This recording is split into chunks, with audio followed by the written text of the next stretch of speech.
Durante años, distintas generaciones soñamos con una patria distinta. Hoy, que estamos cimentando la Cuarta Transformación, una de las apuestas más grandes de este gobierno es recuperar los recursos nacionales y frenar el saqueo neoliberal que por décadas sufrió nuestro país.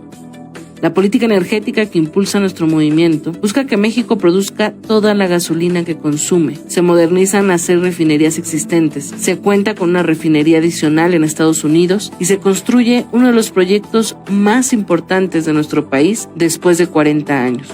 La refinería Olmeca, llamada así en honor a la cultura madre y construida en un punto estratégico donde convergen importantes rutas marítimas con los puntos de almacenamiento y distribución de hidrocarburos en la zona del Golfo de México, en Dos Bocas.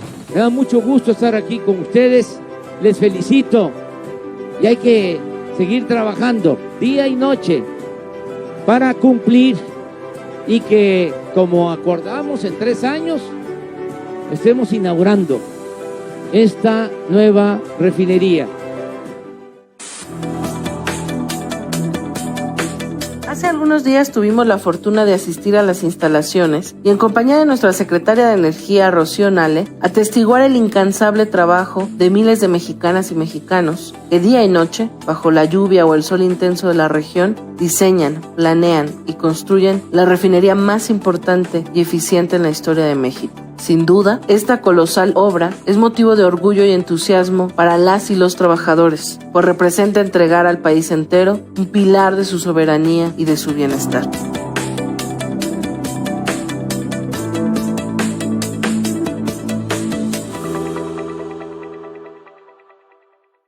Hola, ¿qué tal amigas, amigos? Bienvenidos, bienvenidas a este nuevo capítulo que ahora nos honra nuestra querida compañera ingeniera Rocío Nale, y estamos aquí justamente en Dos Bocas.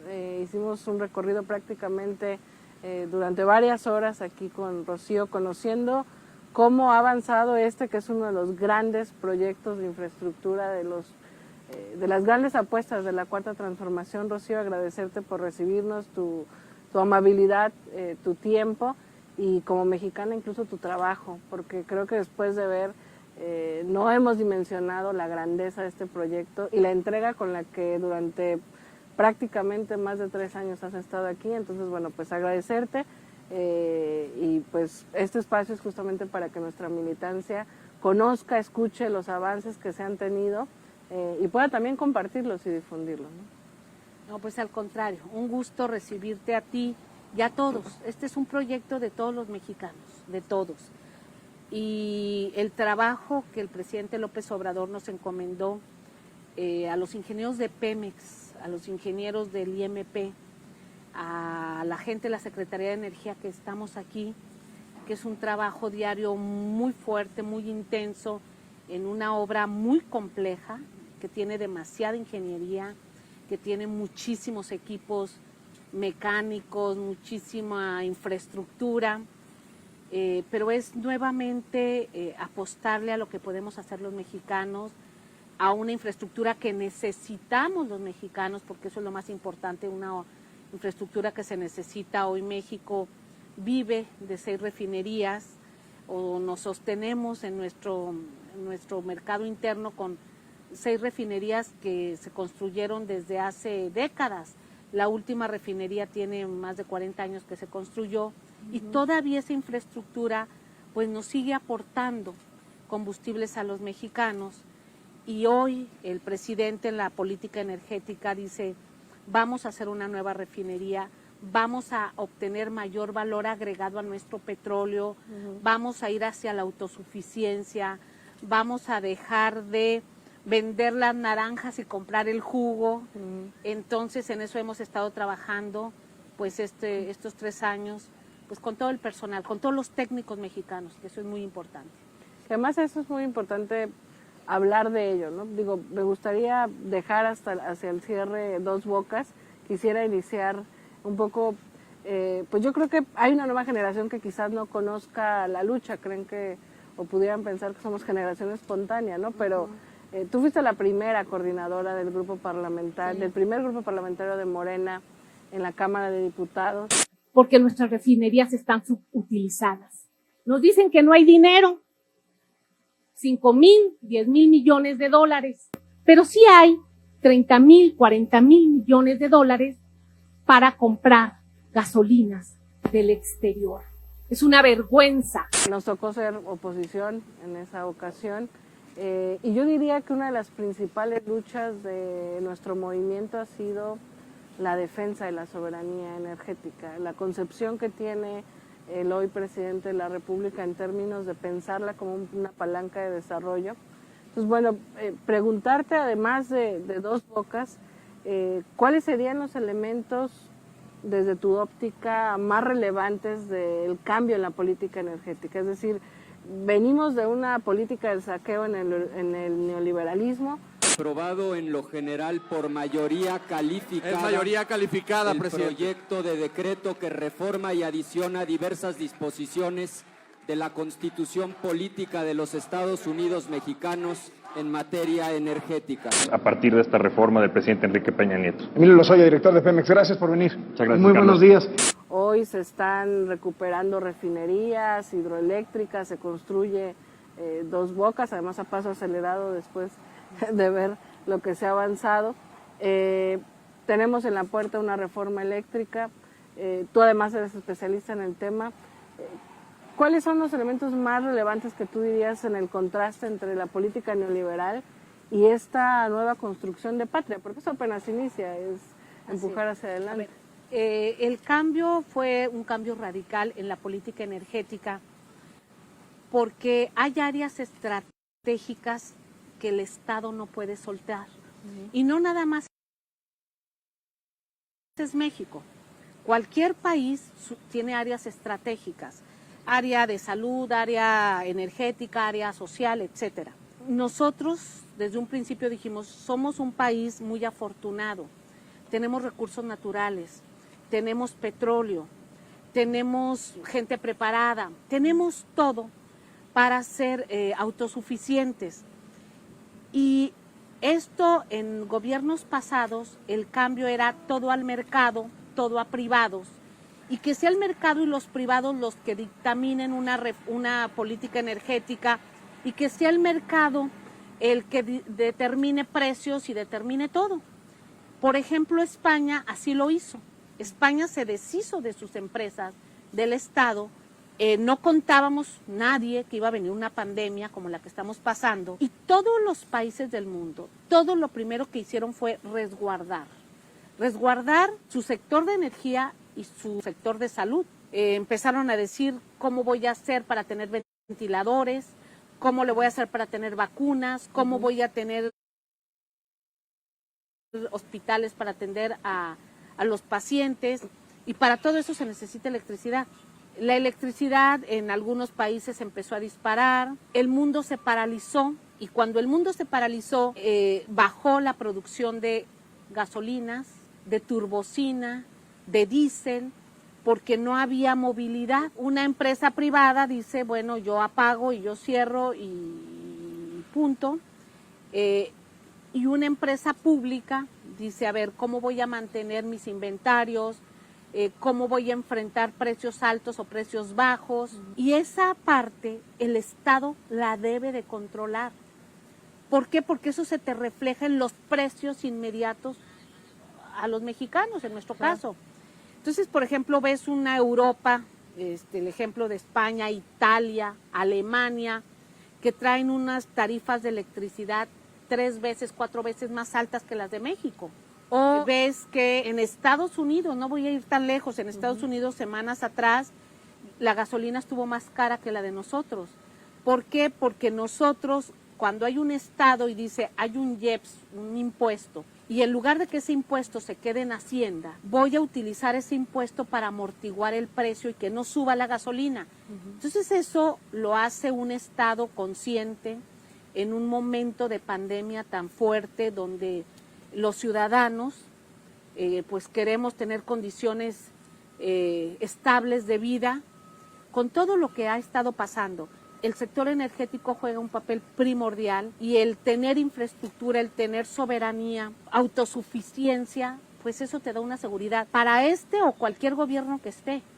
Esa es la diferencia. Sí hay una diferencia muy grande de visión entre dejar al mercado, dejar a privados para que esto sea un negocio, y dejar al Estado con una visión social y económica también. Entonces, eso es lo que está haciendo el presidente López Obrador, y en este momento, pues aquí en la refinería es parte de la infraestructura que vamos a dejar en este gobierno.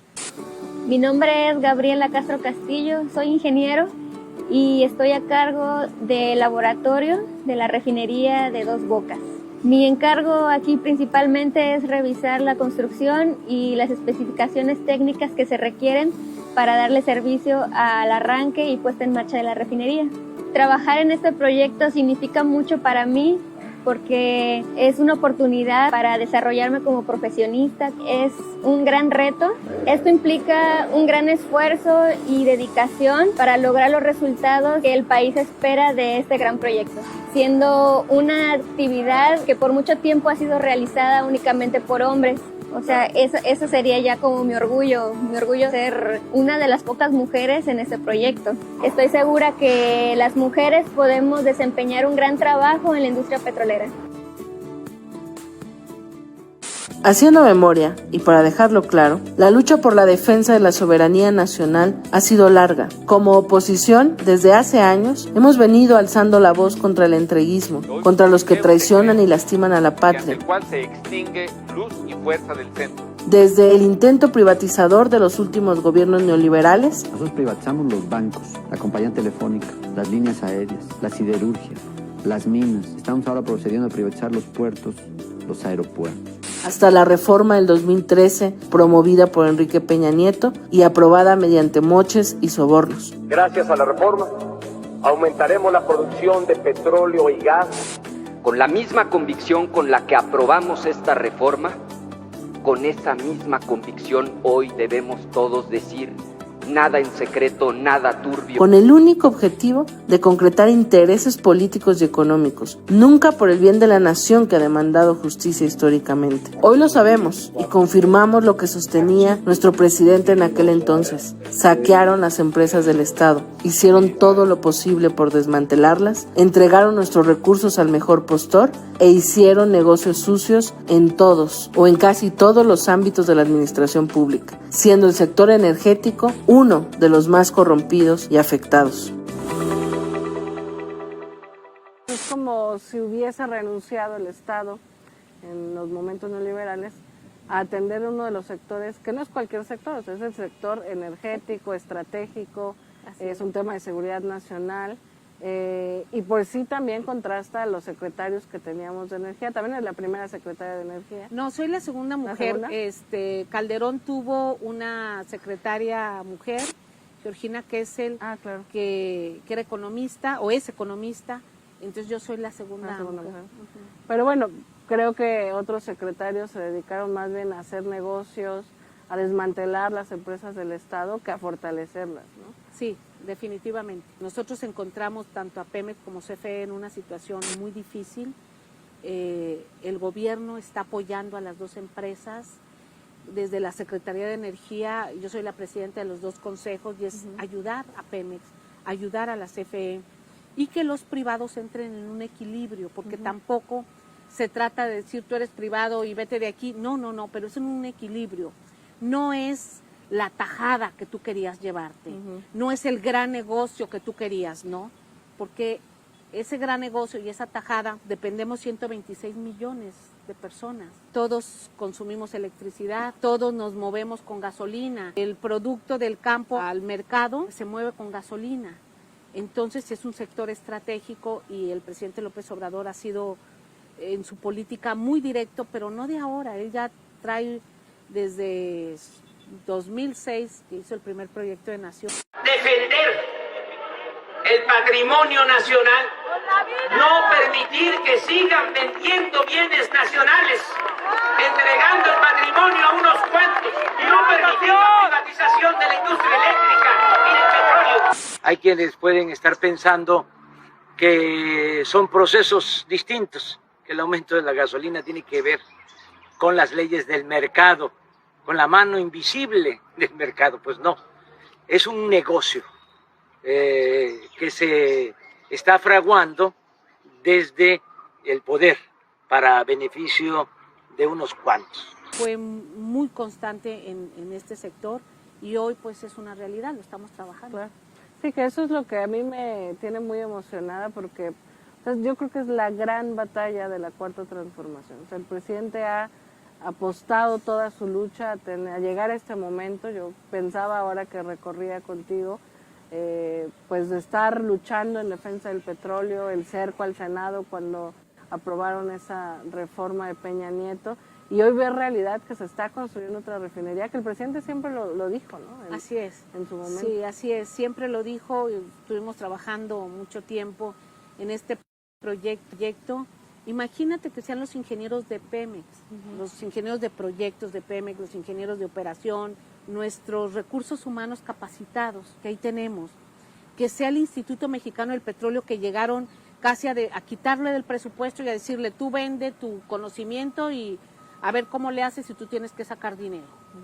Cuando los institutos pues son para el desarrollo tecnológico nacional, innovación nacional. Entonces, estar con la gente de Pemex, con la gente del IMP, que son los que están supervisando, revisando, tomando determinaciones todos los días con una carga de trabajo muy fuerte, economizando, no sabes, buscamos a ver si esto está caro o no, vamos a buscar al otro lado del mundo. Estamos en Turquía, en la planta de cintas. Todos los días tomando determinaciones para que esto se haga bien y con el menor costo, ahorrarnos. Y bueno, tú ya viste cómo vamos. ¿Dónde está el dinero de los mexicanos? Aquí está, porque es dinero que viene del presupuesto y que tenemos una gran responsabilidad sobre ello. La oposición tóxica ha dicho justo durante muchos años que Pemex no tenía, digamos, la capacidad, que pensar en una refinería salía más caro, que era mejor comprar la gasolina en el extranjero, y ha ninguneado la capacidad de los profesionales mexicanos, ¿no? Me parece, yo me quedo con la impresión, y lo voy a resumir así, y después más bien que nos cuentes cómo ha sido todo este proyecto de Dos Bocas. Me quedo con la impresión, después de haber recorrido, que ese es el gran proyecto del sexenio, que aquí hay entrega, que aquí hay capacidad, eficiencia, modernidad, una visión austera, una construcción, por lo menos en lo que ahora va avanzado, bien hecho, que además innova. Por ejemplo, ahora pues estamos rodeados de zona verde, habrá un comedor para trabajadores, ahorran teniendo un vivero que surte las plantas que habrá, sobre todo en las zonas administrativas, donde están biólogos del Instituto Mexicano del Petróleo. Con eso, pues las emisiones contaminantes son casi nulas. O sea, todo eso es una refinería de alta eficiencia. Sí, eficiente, innovadora, moderna y con talento mexicano. Rocío, ya para no quitarte más tiempo, que te lo volvemos a agradecer mucho, una última pregunta para cerrar. Está por discutirse la reforma eléctrica, que es también una gran apuesta que va a trascender y va a impactar a corto, mediano y largo plazo y va a construir un futuro distinto en este país. ¿Cómo le explicarías de manera quizás breve a quienes nos escuchan y nos ven en qué consiste y por qué avanzar hacia eso? A ver, muy fácil. Hoy en día está abierto el mercado y las empresas privadas han ido avanzando en el mercado de la electricidad para quedarse en manos de privados. El presidente ha hecho la propuesta que el 54% lo produzca la CFE y el 46% los privados. Con eso te da margen, primero, de fortalecer nuestra empresa, el Estado, y segundo, de que el Estado tenga el control de un sector estratégico. Garantizar a todos los mexicanos que vamos a tener electricidad a precios justos, que no vamos a terminar en manos de a ver de quién. Esa es una. Segunda, que la CFE, dentro de su despacho de electricidad, tiene que, estos privados a la hora que vendan o despachen la electricidad, hay una competencia real, porque si no te manipulan el mercado y se ponen de acuerdo, como en España, y terminan vendiéndote la gasolina, la electricidad cara, y hay un monopolio privado disfrazado. A eso no queremos ir. Esa es principalmente la propuesta de la reforma eléctrica. Poner orden en la Así es. política de saqueo Así que es. se había instaurado de negocios. Así es. Todavía falta que a ustedes y a mí nos juzgue la historia. ¡Viva la dignidad! ¡Viva México! Ustedes representan la conciencia honrada que se subleva ante la injusticia. Ustedes luchan por una nueva vida y trabajan por una patria nueva.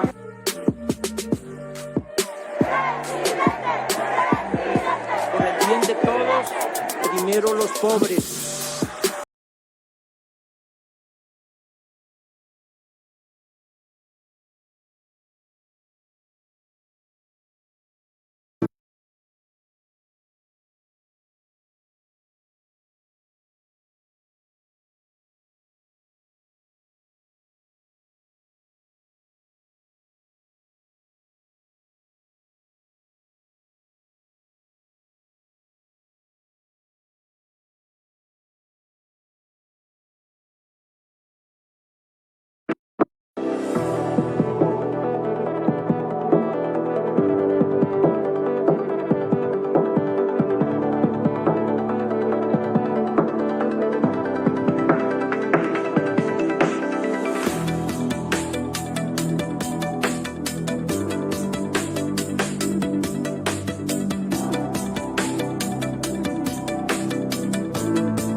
Muchos se preguntaban de dónde sacaría dinero Andrés Manuel López Obrador si llegaba a ser presidente para cumplir con los compromisos que hizo con el pueblo de México.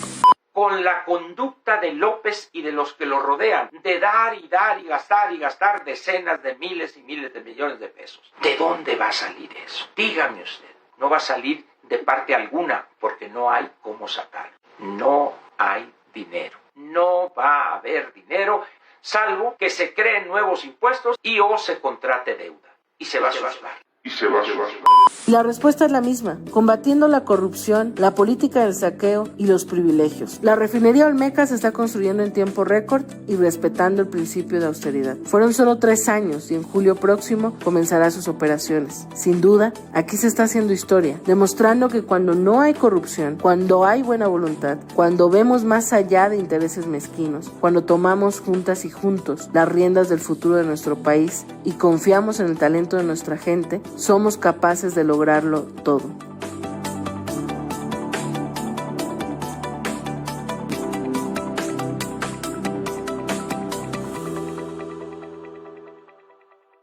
¿Cómo ha sido todo este proceso, Rocío? Porque creo que hay muchos mitos alrededor de Dos Bocas. Sí, a ver, mira, es obvio y natural que una oposición cuya política y visión sea diferente a la que tiene este gobierno, esté criticando lo que no pudieron o no quisieron hacer. Y cuando su visión era el libre mercado, eran los negocios de privados, era todo esto, al momento en que el Estado dice, a ver, tenemos que tomar una responsabilidad, tenemos que hacer obra, y en esta obra tú ya viste toda la generación de empleo, todas las empresas constructoras mexicanas que están aquí, este papel del gobierno, que es un papel también de generador de empleo, que ellos no tienen esa visión, entonces pues la critican, no están de acuerdo, y yo digo que en una forma ciega. En el 2008, cuando Felipe Calderón anunció que iba a hacer una refinería,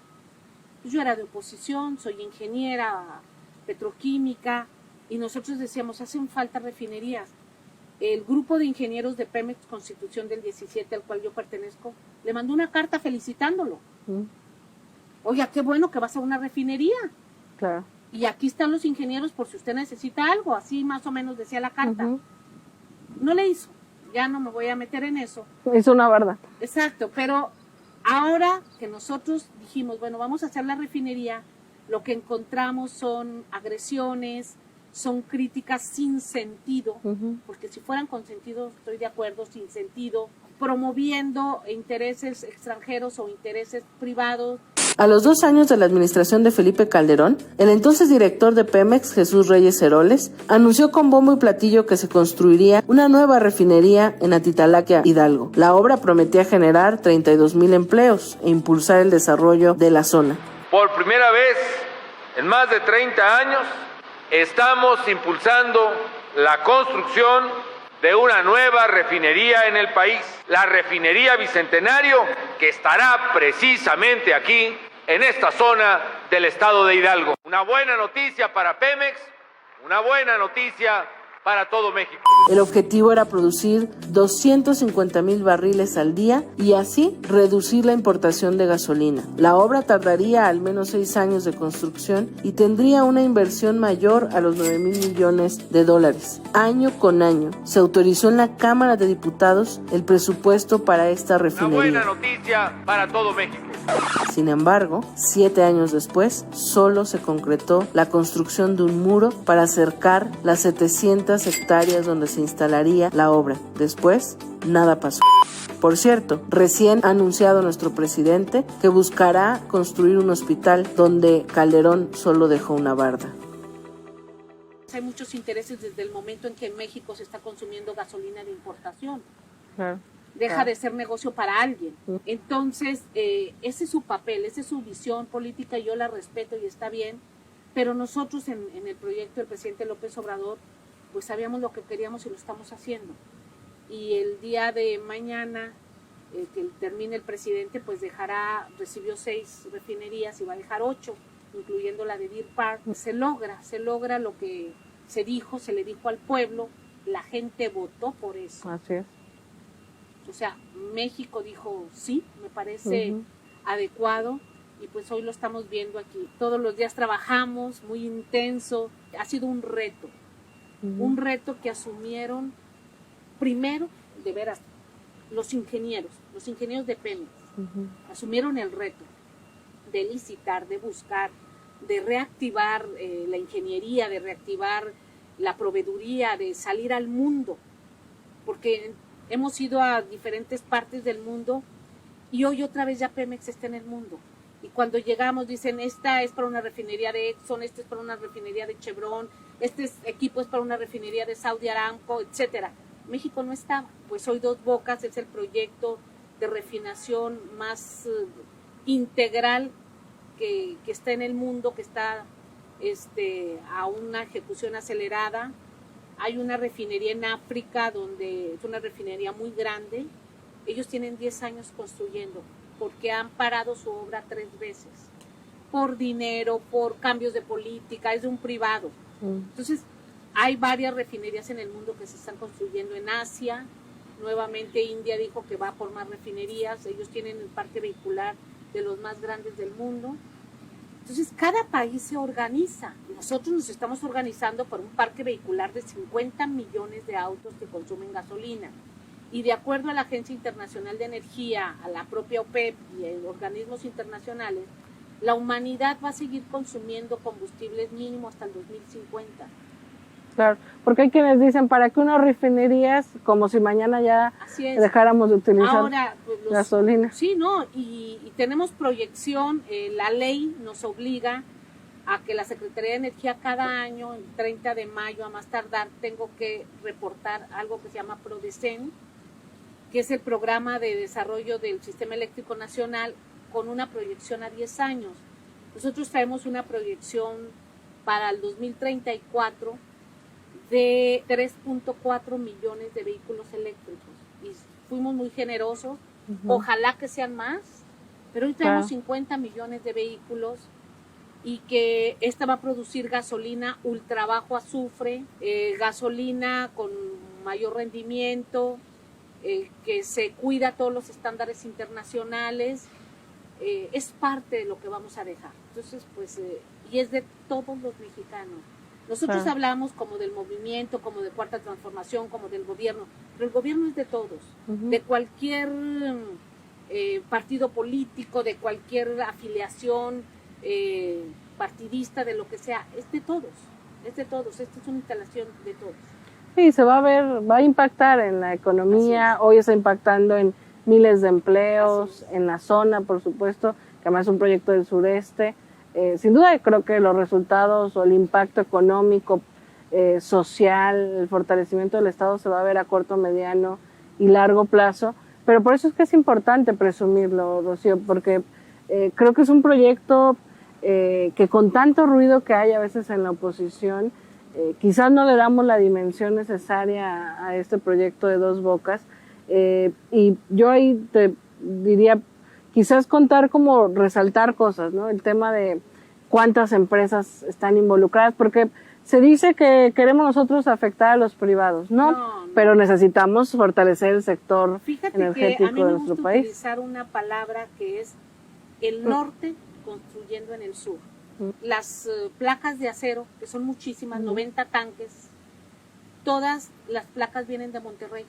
Allá se maquinaron, una empresa en Saltillo fue la que ganó la licitación que le hicimos en el 2019. Entonces, toda la gente seguramente en la carretera ha visto los camiones y camiones que vienen de acero hacia el sur.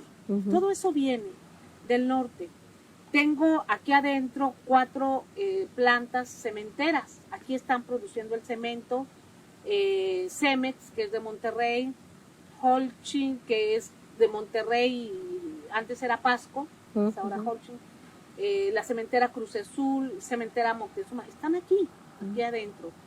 Varilla, la varilla de toda la República está aquí. Tengo muchas empresas del norte, de Monterrey, por ejemplo, muchas de Guadalajara, como te decía, es el encargado de hacer el cuarto de control. Empresas contratistas del Estado de México, de Puebla, de Hidalgo, de Querétaro, de Sinaloa. Tenemos aquí empresas de Sinaloa trabajando, de toda la República.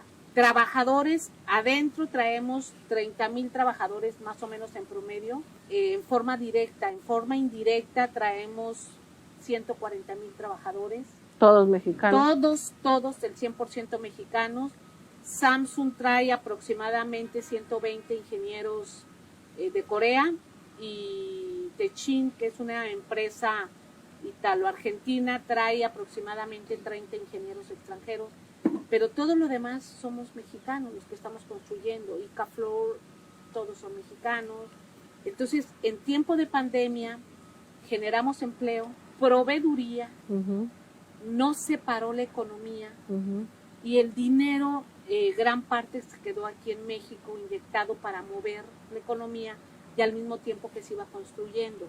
Entonces fue un momento muy difícil, pero acertado, de iniciar una obra en esta forma temprana.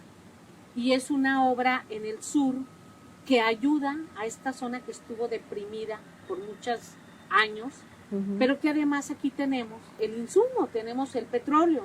Estamos muy contentos, muy motivados, y sobre todo pues ayudando al país, al presidente. Hay que ayudarlo, todos hay que ayudarlo y dejar buenas cuentas para que el día de mañana pues se continúe con esto. ¿Cómo explicarías a una persona que quizás no está tan involucrada en algo tan específico, tan especializado que es una refinería? ¿Cómo le explicarías qué es una refinería, cómo funciona y cómo va a impactar en el bienestar de nuestro país, que al final es el gran objetivo de la 4T? La refinería es una infraestructura donde el petróleo que tenemos los mexicanos, llega, se procesa con reacciones químicas, es decir, temperatura, presión, elementos químicos que para hacer la mezcla, y se destila el petróleo. Y cuando se destila el petróleo, pues se obtiene gasolina, se obtiene diésel, se obtienen otros componentes parafínicos, etcétera. Y esa gasolina y ese diésel es el que utilizamos todos.